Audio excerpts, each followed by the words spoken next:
সিলেটে আমরা 250 শয্যার হাসপাতাল চালু করব ইনশাআল্লাহ। আমাদের মাননীয় প্রধানমন্ত্রী যখন 2 মে মাসের 2 তারিখে সিলেট এসেছিলেন, তিনি আপনাদের কাছে ঘোষণা করেছেন, আমি আবার সেটার পুনরাবৃত্তি করছি। ইনশাল্লাহ ঈদের কিছুদিন পরেই সিলেটে আমরা 250 শয্যার হাসপাতাল চালু করব ইনশাআল্লাহ।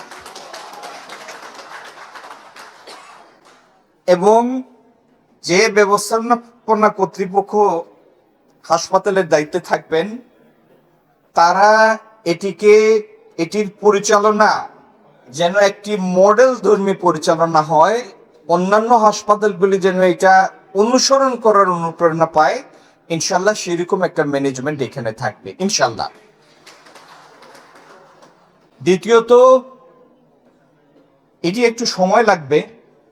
সিলেট মেডিকেল বিশ্ববিদ্যালয়ের অধীনে একটা 1200 শয্যার হাসপাতাল হবে। এটি একটু সময় লাগবে, কিন্তু হবে, আমাদের পরিকল্পনার মধ্যে সেটিও আছে।